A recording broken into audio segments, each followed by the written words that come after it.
Hi guys, this is Connie, back for some more Connie Reads Charlotte's Web. We are so close to the end. I can feel it. Chapter 20, The Hour of Triumph. Special announcement, said the loudspeaker in a pompous voice. The management of the fair takes great pleasure in presenting Mr. Homer L. Zuckerman and his famous pig. The truck bearing this extraordinary animal is now approaching the infield. Kindly stand back and give the truck room to proceed. In a few moments, the pig will be unloaded into the special judging ring in front of the grandstand, where a special award will be made. Will the crowd please make way and let the truck pass? Thank you. Wilbur trembled when he heard this speech. He felt happy but dizzy. The truck crept along slowly in low speed. Crowds of people surrounded it, and Mr. Arable had to drive very carefully in order not to run over anybody. At last he managed to reach the judge's stand. Avery jumped out and lowered the tailgate. "I'm scared to death," whispered Mrs. Zuckerman.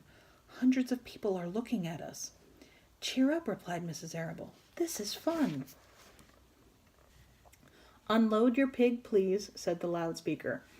"All together now, boys," said Mr. Zuckerman. Several men stepped forward from the crowd to help lift the crate. Avery was the biggest helper of all. "Tuck in your shirt, Avery," cried Mrs. Zuckerman. "And tighten your belt. Your pants are coming down." "Can't you see I'm busy?" replied Avery in disgust. "Look," cried Fern, pointing. "There's Henry." "Don't shout, Fern," said her mother, "and don't point." "Can I please have some money?" asked Fern. "Henry invited me to go on the Ferris wheel again, only I don't think he has any money left. He ran out of money." Mrs. Arable opened her handbag. "Here," she said, "here is 40 cents. Now don't get lost, and be back at our regular meeting place by the pig pen very soon." Fern raced off, ducking and dodging through the crowd in search of Henry. "The Zuckerman pig is now being taken from his crate," boomed the voice of the loudspeaker. "Stand by for an announcement." Templeton crouched under the straw at the bottom of the crate. "What a lot of nonsense," muttered the rat. "What a lot of fuss about nothing." Over in the pig pen, silent and alone, Charlotte rested. Her two front legs embraced the egg sack. Charlotte could hear everything that was said on the loudspeaker. The words gave her courage. This was her hour of triumph. As Wilbur came out of the crate, the crowd clapped and cheered. Mr. Zuckerman took off his cap and bowed. Lurvy pulled his big handkerchief from his pocket and wiped the sweat from the back of his neck. Avery knelt in the dirt by Wilbur's side, busily stroking him and showing off. Mrs. Zuckerman and Mrs. Arable stood on the running board of the truck. "Ladies and gentlemen," said the loudspeaker, "we now present Mr. Homer L. Zuckerman's distinguished pig. The fame of this unique animal has spread to the far corners of the earth, attracting many valuable tourists to our great state. Many of you will recall that never-to-be-forgotten day last summer when the writing appeared mysteriously on the spider's web in Mr. Zuckerman's barn, calling the attention of all and sundry to the fact that this pig was completely out of the ordinary. This miracle has never been fully explained, although learned men have visited the Zuckerman pig to study and observe the phenomenon. In the last analysis, we simply know that we are dealing with supernatural forces here, and we should all feel proud and grateful. In the words of the spider's web, ladies and gentlemen, this is some pig." Wilbur blushed. He stood perfectly still and tried to look his best. "This magnificent animal," continued the loudspeaker, "is truly terrific. Look at him, ladies and gentlemen. Note the smoothness and whiteness of the coat. Observe the spotless skin, the healthy pink glow of ears and snout." "It's the buttermilk," whispered Mrs. Arable to Mrs. Zuckerman. "Note the general radiance of this animal." Then he remembered the day when the word radiant appeared clearly on the web. Then remember the day when the word radiant appeared clearly on the web. Whence came this mysterious writing? Not from the spider, we can rest assured of that. Spiders are very clever at weaving their webs, but needless to say, spiders cannot write. "Oh, they can't, can they?" murmured Charlotte to herself. "Ladies and gentlemen," continued the loudspeaker, I must not take any more of your valuable time. On behalf of the governors of the fair, I have the honor of awarding a special prize of $25 to Mr. Zuckerman, together with a handsome bronze medal suitably engraved in token of our appreciation as the part played by this pig, this radiant, this terrific, this humble pig, in attracting so many visitors to our great county fair. Wilbur had been feeling dizzier and dizzier through this long complimentary speech.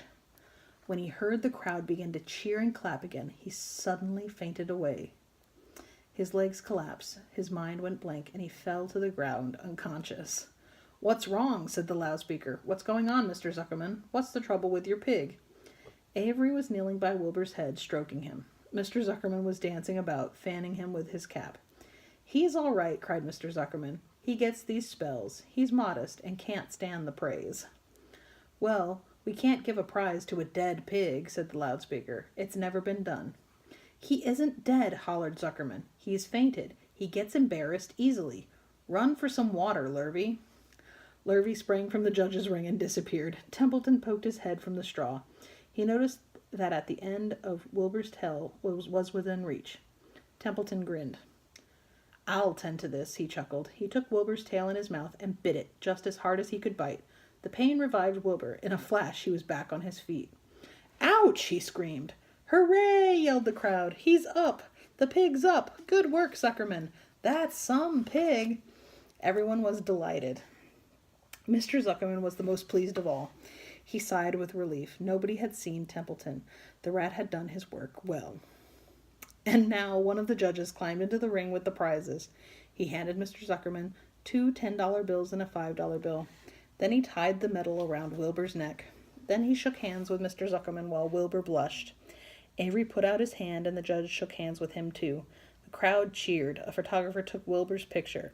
A great feeling of happiness swept over the Zuckermans and the Arables. This was the greatest moment in Mr. Zuckerman's life. It is deeply satisfying to win a prize in front of a lot of people. As Wilbur was being shoved back into the crate, Lurvy came charging through the crowd carrying a pail of water.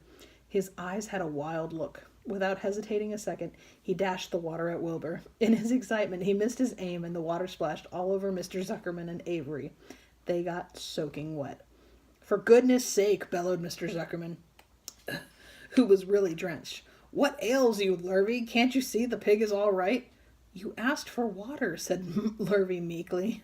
"I didn't ask for a shower bath," said Mr. Zuckerman. The crowd roared with laughter. Finally, Mr. Zuckerman had to laugh too. And of course, Avery was tickled to find himself so wet. And he immediately started to act like a clown. He pretended he was taking a shower bath. He made faces and danced around and rubbed imaginary soap under his armpits. Then he dried himself with an imaginary towel. "Avery, stop it!" cried his mother. "Stop showing off." But the crowd loved it. Avery heard nothing but the applause. He liked being a clown in a ring, with everybody watching in front of a grandstand. When he discovered there was still a little water left in the bottom of the pail, he raised the pail high in the air and dumped the water on himself and made faces. The children in the grandstand screamed with appreciation.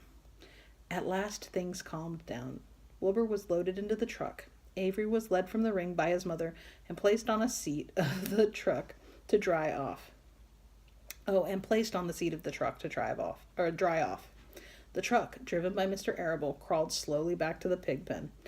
Avery's wet trousers made a big wet spot on the seat. And that's the end of chapter 20. Be careful with that and enjoy, please and thank you. And I will see you for the next installment. Bye.